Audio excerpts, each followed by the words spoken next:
And this topic can get a little bit confusing because there are a lot of misconceptions and myths around alcohol and their kind of properties within skincare and what they do to the skin when they are applied to the face. So we're going to go through everything about alcohols, as much as I know and as much information as I can give you. So let's get into this video. So to start this video off, I just wanted to say that in my opinion, alcohol as a main ingredient in any product, whether it be a fatty alcohol or a SD or denatured alcohol, whatever type of alcohol it is, if it's the first ingredient within the product, you most likely can find a better product out there. So it really should kind of serve as a bit of a warning. I don't think that an alcohol is that extremely necessary within a product to be put in the beginning of a formulation. So usually that should stand out to you as a consumer. So now I wanted to get into the different types of alcohols, and there are a lot of articles out there kind of splitting alcohols into good and bad alcohols, and I just really researched around and looked at many different viewpoints. So I'm going to go over the different types of alcohol, just all of them, and just kind of tell you the pros and cons of each. So the alcohols that are commonly classified as bad alcohols are SD alcohols, ethanol, which is alcohol, and denatured alcohol. Isopropyl alcohol is also considered a bad alcohol, but that is commonly not used in skincare, so I'm not really going to address that.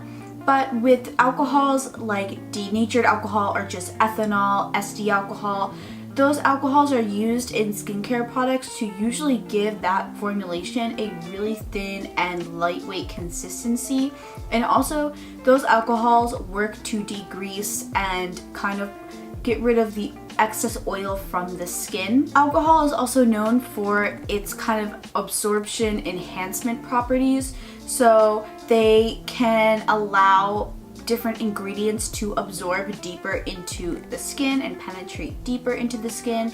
But it is also known that if you have a pre-damaged skin barrier, or if you have a certain type of skin condition that makes your skin more sensitive, alcohol can actually sensitize the skin in a way because it's allowing so many different active ingredients right into the skin so quickly that if you have a sensitive skin barrier or you have a damaged skin barrier, it can really make your skin feel very more sensitized. And kind of to bounce off that point, alcohol allows so many ingredients to sink into the skin that it doesn't really filter out the good from the bad.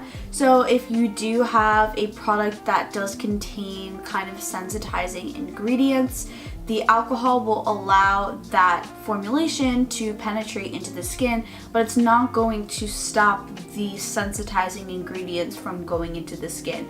So you really have to make sure that if you have a formulation, a product with alcohol in it, that all of the remaining ingredients are safe for the skin, because the alcohol is really going to allow all those ingredients to penetrate deep into the skin, and that can become very sensitizing for certain skin types, and it can be sensitizing for all skin types if that formulation also has a kind of harmful ingredient in it. So it is also commonly said that although these alcohols do have those absorption enhancement properties, that they allow the products to absorb into the skin through damaging the skin barrier. Ethanol or denatured alcohol actually does not alter or modify the skin barrier significantly when applying it to the skin, so it's not going to modify or damage the skin barrier.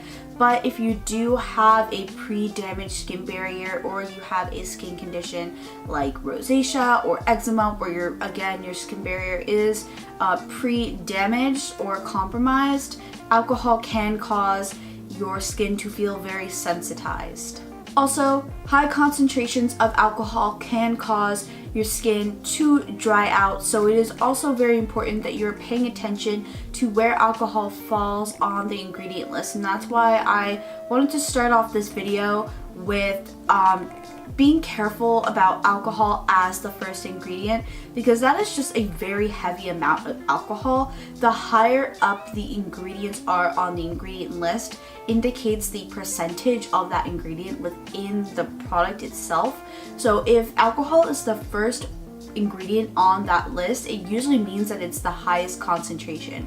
So you really want to be careful about that aspect. And also, if alcohol is really at the top of the ingredient list, that kind of signifies that it's going to be used to really dry out the skin and degrease and get rid of oil. And although that can be good in some cases where there is a small amount of alcohol, it can't be good when there's such a large amount, because it's really just degreasing the skin, taking out all of that oil, and that's just going to cause more oil production in the end.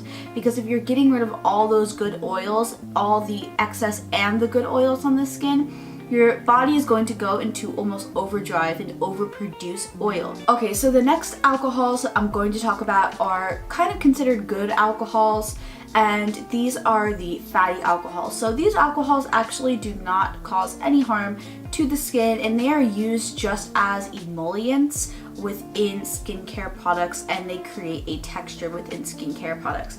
So I'm going to read off some of the common ones. They're a little tricky, so I'm just reading this.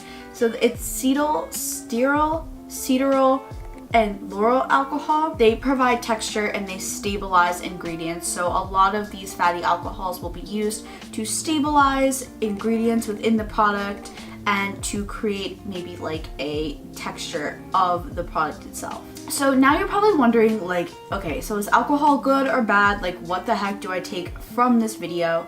So before I show you products that have alcohol in them that I actually use, I kind of wanted to go over what my point of view was and what I think you should take from this video. And I think you should really just take that alcohol is not necessarily bad for the skin, but if you do have a certain skin type, a pre-damaged skin barrier, or you have a certain skin condition that causes your skin to be more sensitive, or it causes your skin to have a compromised barrier, that might cause your skin to respond poorly to alcohol. And personally, I really try to avoid products with SD, denatured, ethanol, because my skin is already compromised due to my eczema, and I do have more sensitive skin type, so I feel like alcohol just would not suit my skin well. So there are a lot of ingredients out there that have a lot of conspiracies and conceptions around them that aren't necessarily true or don't have a lot of facts to back them up.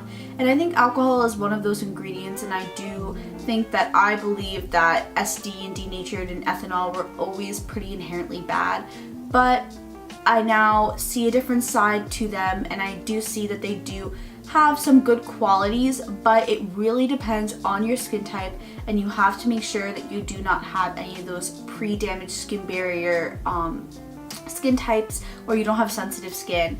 But now on to the product that I use that actually has alcohol in it, and this is the Beet Shield. And I have to say, when I saw that there's alcohol in here, I was a little skeptical. And like, okay, you probably heard so many people, I was skeptical at first, but I was a little skeptical and I used it anyways. And honestly, I have so many like bottles of this because I use this all over my body. And I love this sunscreen, and it just still kind of confused me why there's alcohol in here. And even though they did do some tests with this sunscreen specifically, and the ethanol within here, which is alcohol, did not create any signs of irritation on the skin through their tests, it still just concerned me because I'm still a little wary of the fact that alcohol has those absorption properties where it allows a lot of ingredients to penetrate into the skin very quickly, a lot of active ingredients, and that can cause people to have more of a sensitive reaction to a product. but I really did not experience any type of sensitivity from this sunscreen at all. I love the texture, I love how it's hydrating, it moisturizes my skin. So for me, I think that it is also imperative that you try a product before you judge it. Even though there might be alcohol in there, make sure that that brand has done their research. They've researched why they use the alcohol like Crave Beauty did, and even do some tests like Crave Beauty did. They did tests to make sure that this was not sensitizing on the skin.